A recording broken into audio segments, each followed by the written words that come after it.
దానిలో భాగంగా గత ప్రభుత్వంలో ముఖ్యమంత్రి రేవంత్ రెడ్డి గారు వచ్చి స్పష్టమైన హామీ ఇచ్చారు. సీతక్క హామీ ఇచ్చింది, ఈటల రాజేందర్ చెప్పిండు, తీన్మార్ మల్లన్న చెప్పిండు, ప్రతి ఒక్క మంత్రులు కావచ్చు, ఎమ్మెల్యేలు కావచ్చు, ఇప్పుడున్న వాళ్ళు మాకు స్పష్టమైన హామీ ఇచ్చారు. ఆ రోజు ఉద్యోగాలు ఇవ్వాలి వీళ్ళకి అని చెప్పేసి.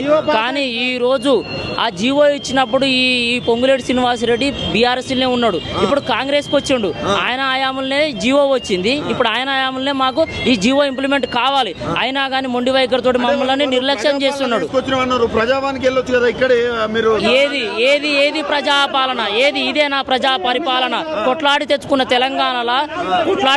తెలంగాణలో 80 రోజులు సమ్మె చేసి కొట్లాడి తెచ్చుకున్న జీవో, ఆ జీవో ఇంప్లిమెంట్ అవ్వడానికి మళ్ళీ మేము కొట్లాడాల్సి వస్తుంది.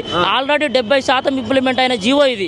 మిగిలిపోయిన 3700 మందికి ఉద్యోగాలు రావాలి. ఈ ఉద్యోగాల కోసం మేము ఇంకా కొట్లాడాల్సి వస్తుంది. ఈ కొట్లాటలో భాగంగా 2 సంవత్సరాల నుంచి నిరీక్షించినా కానీ స్పందిస్తలేడు.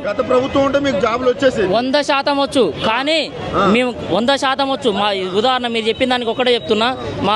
మా విఆర్ఏ అన్నాడు, గత విఆర్ఏ పవర్ మీకు కాంగ్రెస్ అధికారంలోకి వస్తే మీ వారసులకు ఉద్యోగాలు రావడం లేట్ అవుతుంది అన్నాడు. మాకు ఉద్యోగాలు వచ్చినా రాకున్నా కానీ కాంగ్రెస్ పరిపాలన గెలిపించుకోవాలని నేను చెప్పిన.